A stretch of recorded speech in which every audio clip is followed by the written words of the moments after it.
Hi, and welcome to Stressed, the podcast to develop your stress resilience. Being ambitious and successful while living a happy life is possible. Learn how you can better cope with stress in day-to-day situations by applying tools and techniques that work for you. My name is Julia Arndt, and I'm extremely grateful that you decided to check out my podcast today. Let's get started. Hi, and welcome back to Stressed, the podcast to develop your stress resilience.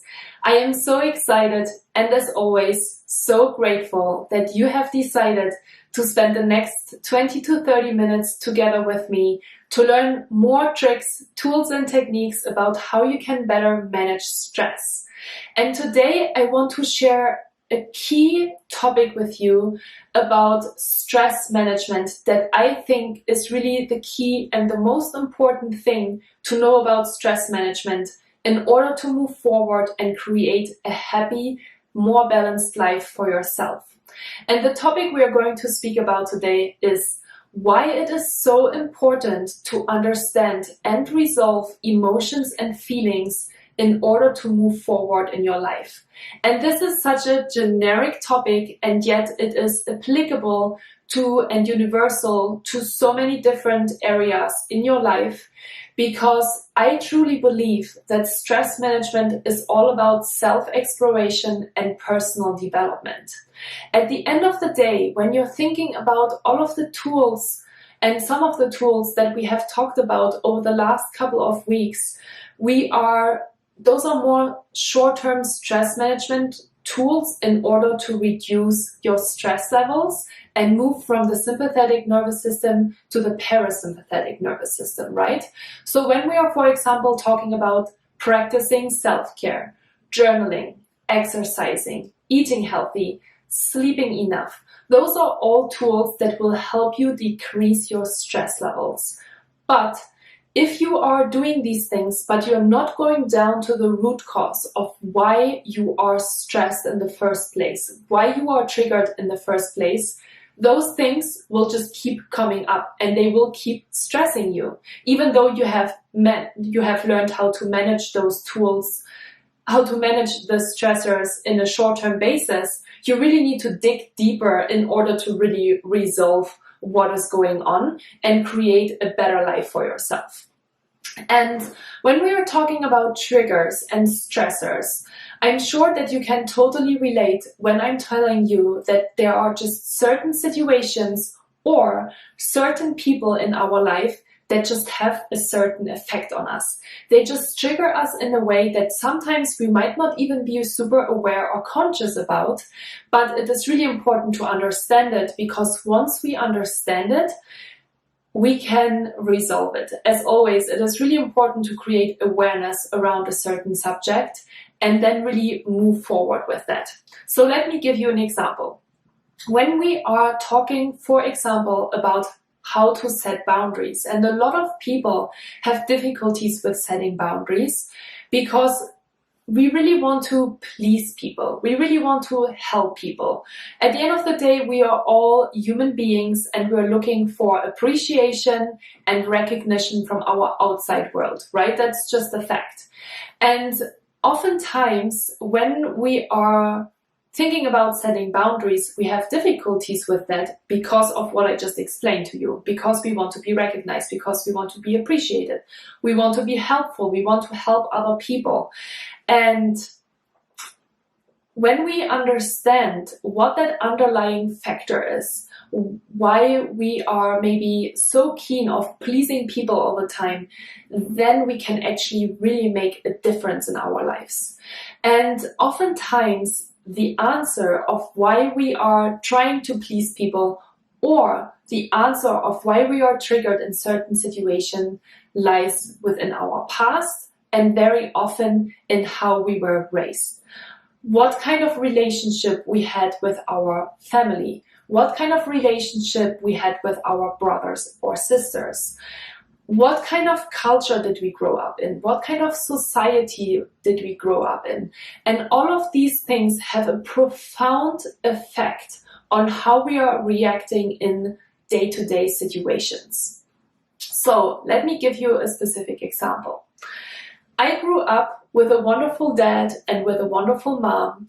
And my dad was, I would say, kind of a typical guy that was very loving, and I know that my dad would do anything for me. I would just need to give him a call and he would be there for me, which is really awesome. But at the same time, my dad was not a very strong communicator. He did not communicate his feelings and emotions. And me, as his daughter growing up, I was really keen to get his appreciation and approval and recognition for the things that I was achieving in my life.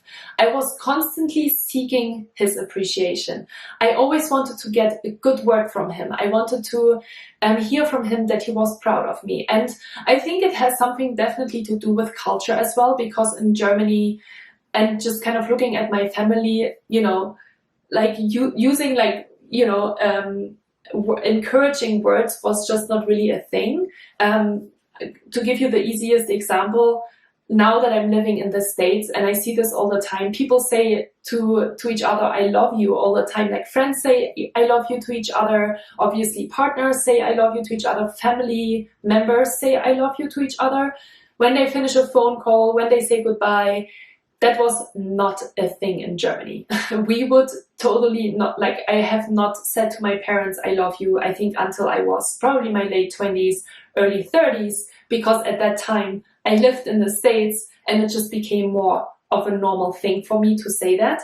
But before that, that was not really something that I would hear very often, but I was really keen to hear it very often. And so I would constantly try to get my dad's attention and try to get something out of him, because it was really important for me, because I wanted to please him, because he was one of like the most important figure in my life, and I really wanted to get his appreciation and approval. And sometimes I did get it, sometimes I didn't get it, and I was just really working on him for weeks at a time to hear something positive of him. He was a busy person. He did not always have, I think, headspace to think about these things. I think he might not even be aware of this today, that this is kind of what was missing, or this was something that was really, really important for me in my life. But it completely shaped the person that I am today. And I have really learned that because of certain things that he said, because of certain things that he did, I formed my own character. And so going into the corporate world and working with a lot of different teams and working with different people, I was always really keen to get appreciation and approval, because that was a way for me to know that I did a good job and that I moved in the right direction.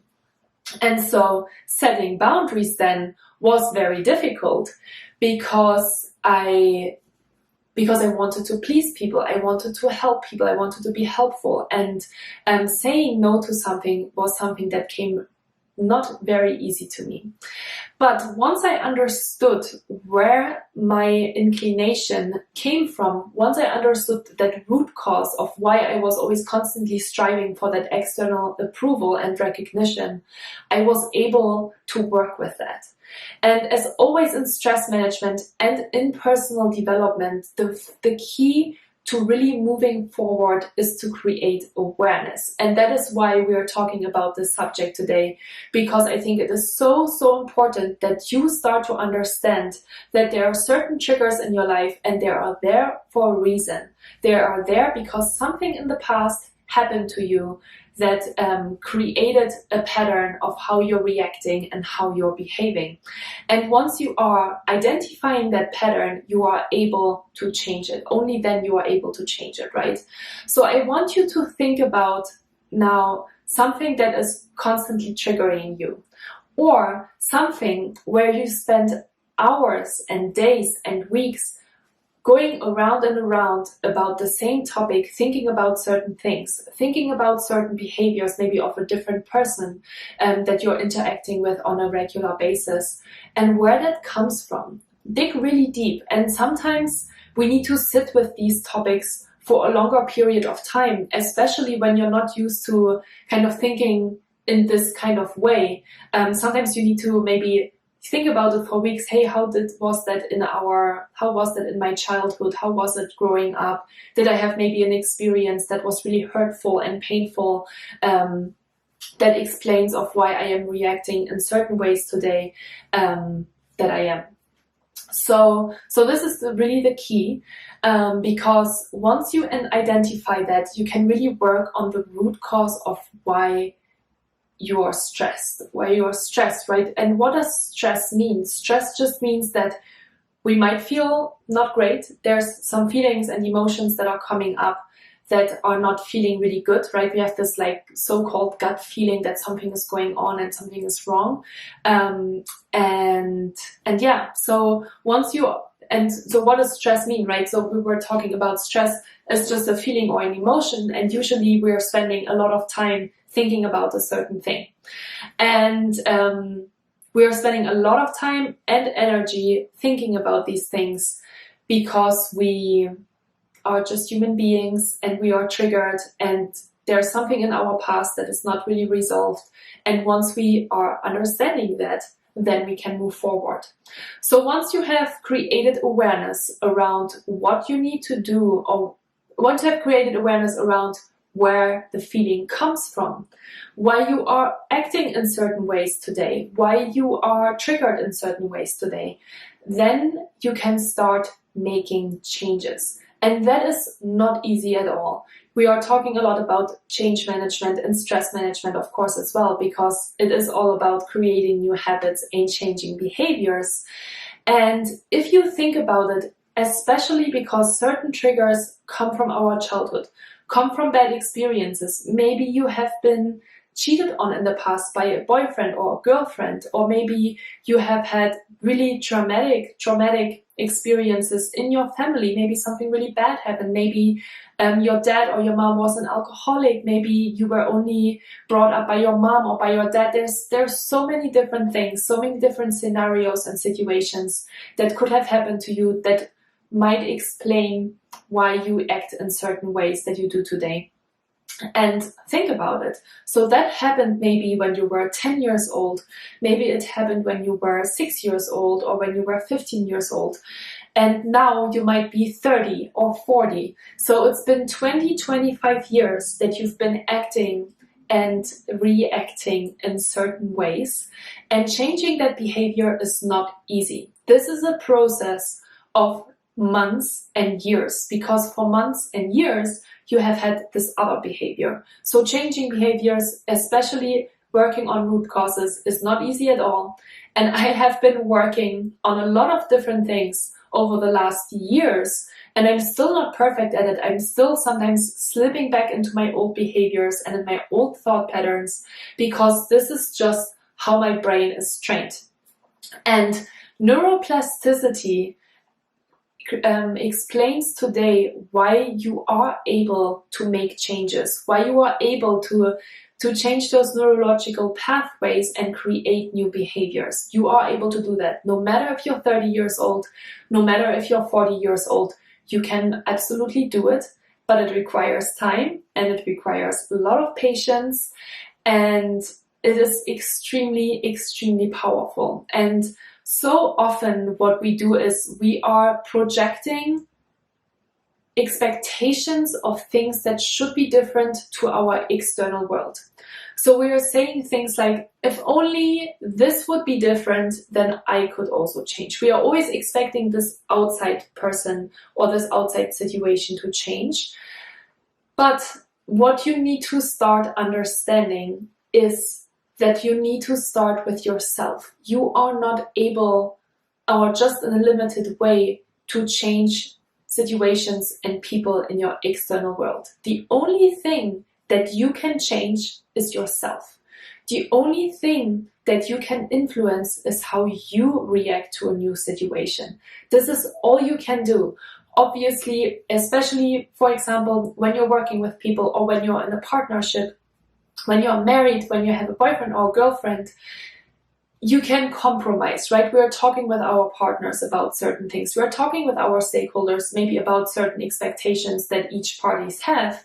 But at the end of the day, don't just wait for other people to change. And once I understood this, it completely changed my life. 100%. Because once I started to ask myself, what can I change in this situation? How can I change of how I react to this? Can I change of what I say to a person? Once I did that, that completely changed me. 100%. And they always say like, oh, you should find internal happiness. 100% agree. It's not easy, and we are so easily influenced by our external world.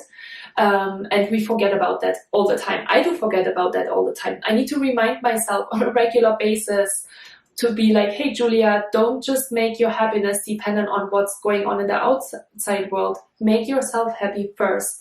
Make choices that bring you happiness. And then you can really create a life that you love. And that is not easy at all. It is not for cowards. We all have things, we all have experiences that happened to us in the past that have shaped the way we are today. They have shaped us. They have shaped our own whole personality and our character.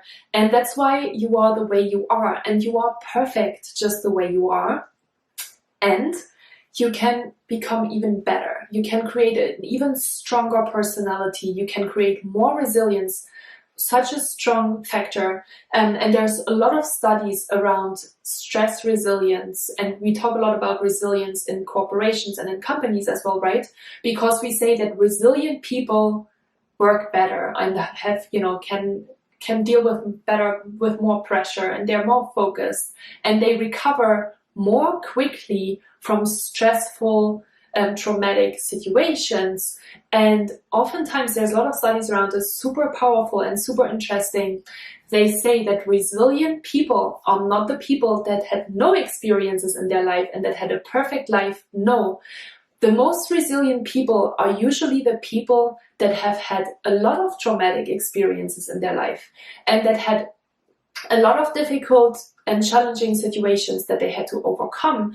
And because they overcame them and because they learned of how to work with challenges, they created a stronger resilience in their life. And I think that is so powerful. And we all have these things. Like I said, we are all not perfect. I'm not perfect. I'm sure you're not perfect, because we have these triggers in our life that just come up, and we tell ourselves stories around why this is this way. This always happens to me. I'm always meeting partners that are cheating on me. I am always working with clients that are super unfriendly and super disrespectful. I always get the most difficult projects assigned from my manager, etc., etc. You know what I'm talking about. And you can change that story. You can absolutely change it. You have to be ready to change it. And maybe your ego now says, I don't know, I still kind of believe that what I'm telling myself is true. But there's always another side to the story. So really understanding and resolving old patterns, understanding where feelings and emotions come from, are so powerful. And the most important thing in stress management in order to move forward and really create a stronger base in your life. 100%.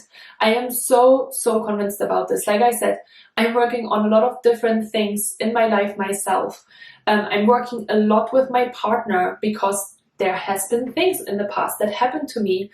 And so there's a lot of insecurities and confidence that I'm struggling with sometimes, and that I'm really trying to resolve. And it's been extremely challenging and difficult, but at the same time, it has really helped my relationships with other people. It has helped the relationship with myself and being more understanding and loving with myself and finding my own inner peace. But also because I changed the way I behaved and I changed the way of how I reacted in certain situations, it changes the way of how my relationship is then with that other person. And that is so beautiful. And it's so beautiful to experience that. And I'm really challenging myself. I'm speaking a lot with my sister about this. She's we're kind of coaching each other all the time on these subjects. And she's obviously the person closest to me that has seen me go through my whole life. She's seen me in different partnerships. She's seen me in different jobs. And we kind of help each other identify certain triggers and certain behaviors that we might not even be aware of sometimes on our own. So finding a person that really kind of challenges you honestly on these things can be really powerful in order for you to move forward. So I hope that this topic is really interesting for you, and we will speak a lot more about this in the future, because I really believe that this is the way of how you can better manage stress. There is obviously a lot of different tools, there's a lot of different ideas that you can do in order to set boundaries, in order to relax in an always-on world. There's always ways that there's always kind of these practices that you can go through, but at the end of the day, you have to understand what is underlying of that. And once you understand that, and once you can change your limiting beliefs, once you can understand the blocks that you have, then you can truly move forward and create a stronger life for yourself. So if you are interested to learn more about this, and like I said, I will speak a lot more about this in the podcast. I will speak a lot more about topics around forgiveness, really, really important in stress management as well, and in personal development. Then listen to my podcast, go over to my YouTube channel and check out the different videos that I'm posting there on a regular basis as well. I'm posting a new video every Friday. Every Monday I'm posting the video of the podcast. So if you want to see me sitting in my beautiful new video set, you can obviously always head over to my YouTube channel as well. But I also always post an additional video every Friday on a stress management related topic. And you can also head to my website and read a little bit more about my 8-week online program, From Stress to Empowered, where we are dealing and looking at exactly that. We are trying to understand, we are helping you to really get to the root cause of your limiting beliefs, of your emotions and feelings, where they come from in the past, and how you can use that information and that awareness to your advantage to create a stronger, more resilient you. So that was it for today.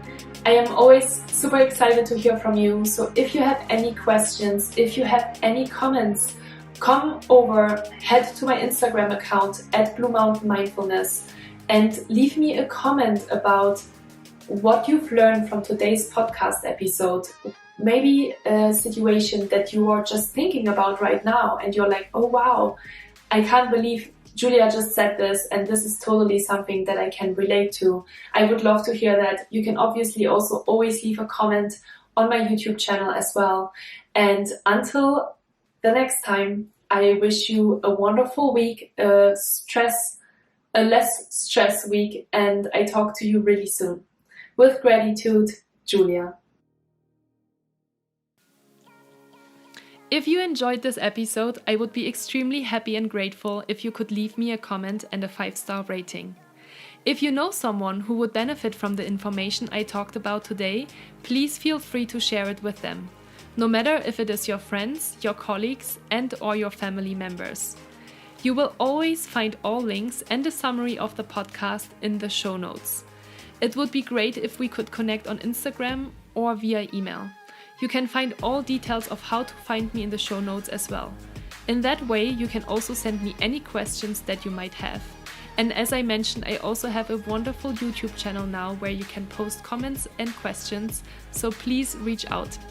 I'm glad you're listening to this podcast. Thank you so much for your trust. With gratitude, Julia.